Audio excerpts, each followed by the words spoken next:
அனைவருக்கும் வணக்கம். இப்போ கரூரில் நடந்த சம்பவம் நம்ம பார்த்தோம். கரூரில் நடந்த சம்பவம் பார்த்தீங்கன்னா ஒரு பெரும் துயர், பெரும் பேரிடர் அப்படின்னு கூட சொல்லலாம். அங்கே இறந்த எல்லா உயிர்களுக்கும் அவங்க ஆத்மா சாந்தி அடையணும் அப்படின்னு சொல்லி எல்லாம் வல்ல இறைவனை பிரார்த்தனை செஞ்சுக்கிறேன்.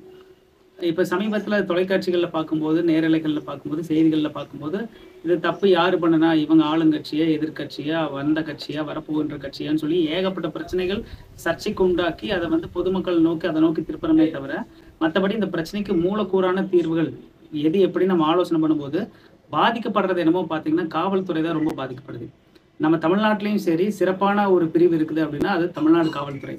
அப்படி இருக்கும்போது அந்த காவல்துறையில நிறைய பிரச்சனைகள் இருக்குதுன்னு சொல்லிட்டு நானும் கடந்த ஒரு 4 வருஷமா அரசுகிட்ட நிறைய கோரிக்கை வச்சிருக்கிறேன்.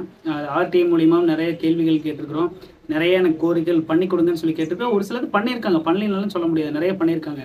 அதுல இந்த பிரச்சனைக்கு மிக முக்கிய காரணம் என்னன்னு கேட்டீங்கன்னா ஆள் பற்றாக்குறை. காவல்துறையில எப்பதான் இருக்கக்கூடிய அந்த காலியிடங்கள் நம்ம நிரப்ப போறோம் அப்படின்னு தெரியல. இப்போ ஒரு மிகப்பெரிய ஒரு மக்கள் கூட்டம் வரப்போகுது ஒரு இடத்துல அப்படிங்கும்போது அந்த மக்கள் கூட்டத்தை நம்ம ஒரு வெள்ளோட்டமா பார்க்கறதுக்கு, அதாவது ஒரு ஒத்திசைவா பார்க்கறதுக்காக இத்தனை மக்கள் வராங்கன்னா எப்படி இருக்கும்? இப்போ பேரிடர் காலத்துல நம்ம ஒரு ஒரு தீயணைப்பு நடந்துருச்சு அப்படின்னா அதை எப்படி நம்ம சரி பண்ணுவோம் அப்படின்னு சொல்லி நம்ம ஒரு ஒத்திகை பார்க்கறது இல்லைங்களா? அந்த மாதிரி இந்த மாதிரி ஒரு பெரும் கூட்டம் வரப்போற இடத்துல எப்படி கூட்டம் வந்துச்சுன்னா அதை எப்படி சமாளிக்கிறது அப்படின்னு ஒரு ஒத்திகை கூட்டம் நடத்தலாம்னு சொல்றேன். இப்போ யூடியூப்ல உட்காந்து பேசுறதுக்கு நல்லா இருக்கும், சொல்றதுக்கு நல்லா இருக்கும். ஆனா அங்க ஆள் பற்றாக்குறை நிறைய இருக்கு. 1860 போட்டு அதே பழைய போலீஸ் சட்டம் இன்னைக்கு வரைக்கும் அவங்க அப்படியே இருக்குது. அவங்களுக்குன்னு ஒரு ஷிஃப்ட் பேசிஸ் கொண்டு வந்தாலுமே அவங்களுக்கு ஒரு 8 மணி நேரம் வேலை அப்படிங்கிறது 10 மணி நேரம் 12 மணி நேரம் போகும்போது ஒரு மனசு உடல் அளவிலையும் டயர்ட் ஆயிடுறான், மனசளவிலையும் டயர்ட் ஆயிடுறான்.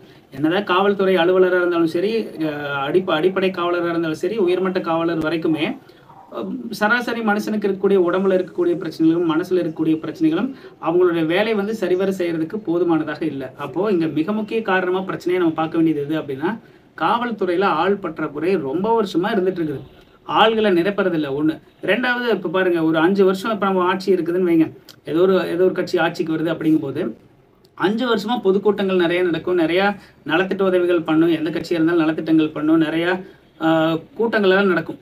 அப்போ இப்படி எல்லாம் நடக்கும்போது இதுக்குன்னே தனியே ஒரு பிரிவு வேணும். இப்போ இந்த மாதிரி பந்தோபஸ்துக்குன்னு மட்டும் இப்போ நம்ம பந்தோபஸ்துக்கு என்ன பண்றோம்?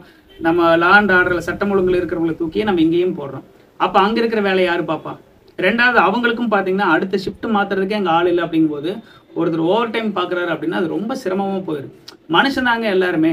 அப்ப ரொம்ப சிரமமா போயிருச்சு அப்படின்னா அவங்களுக்கு அந்த மன அழுத்தம் யாரை பார்த்தாலும் கோபமா வர்றதுக்கு காரணம் அதுதான். சும்மா நம்ம அவங்களையும் குறை சொல்லி பிரயோஜனம் இல்லை.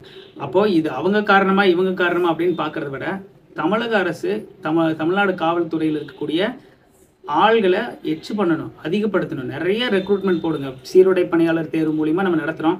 அதுல தனியாக ஒரு விங்கே வைக்கலாமே. இந்த மாதிரி பந்தோபஸ்துக்குன்னு ஒரு தனியாக எப்படி நம்ம ரேபிட் ஃபோர்ஸ் எல்லாம் வச்சிருக்கோம், அதிவிரைவு படையை வச்சிருக்கிறோம், போதைப் பொருள் தடுப்பு பிரிவுன்னு ஒன்று வச்சிருக்கோம். இந்த மாதிரி நிறைய வச்சிருக்கோம் நம்ம காவல்துறையில். அந்த மாதிரி இதுக்குன்னு ஒரு தனியாக பிரிவு வச்சோம்னா நிறைய வேலை வாய்ப்பு கிடைக்கும். எத்தனையோ இளைஞர்கள் பார்த்தீங்கன்னா காவல்துறைக்கு வரணும், பொதுமக்களுக்கு சேவை பண்ணணும்னு சொல்லி போட்டு எத்தனையோ இளைஞர்கள் ஆசையோடு இருக்காங்க.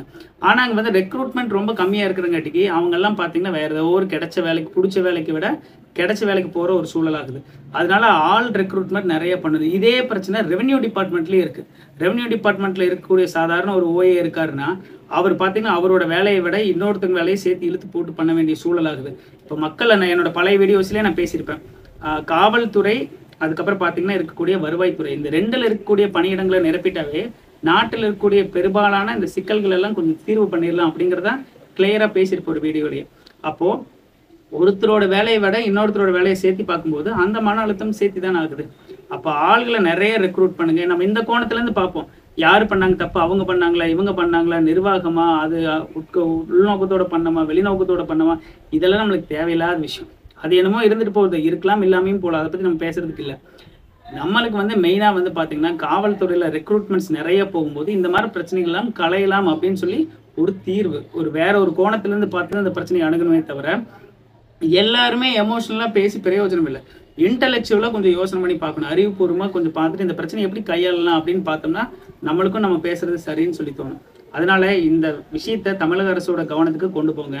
தமிழக அரசோட கவனத்துக்கு கொண்டு போகும்போது இன்னுமே நிறைய பேர்த்துக்கு ஒரு வேலை வாய்ப்பு கிடைக்கும். இந்த மாதிரி அசம்பாவிதங்கள் தடுக்கலாம். இன்னும் வருங்காலத்தில் நிறைய திட்டங்கள் போடலாம்லங்க. அதனால பார்த்தீங்கன்னா மக்களோட பாதுகாப்பு உறுதி பண்ணுறதுக்காக காவல்துறையும் வருவாய்த்துறையும் ஆள் பற்றாக்குறையை சரி பண்ணணும். அவங்களுக்கு மன அழுத்தம் இருக்கிற மாதிரி ஒரு சூழல் இல்லாமல் அவங்கள மன அழுத்தத்திலேருந்து வெளியில் கொண்டு வரதுக்கு என்னென்ன விதமான கேம்பெயின்ஸ் எல்லாம் நடத்தணுமோ அதெல்லாமே வந்து பண்ணணும் அப்படின்னு சொல்லி தமிழக அரசுக்கிட்ட வேண்டி கேட்டுக்கொள்கிறேன். நன்றி, வணக்கம்.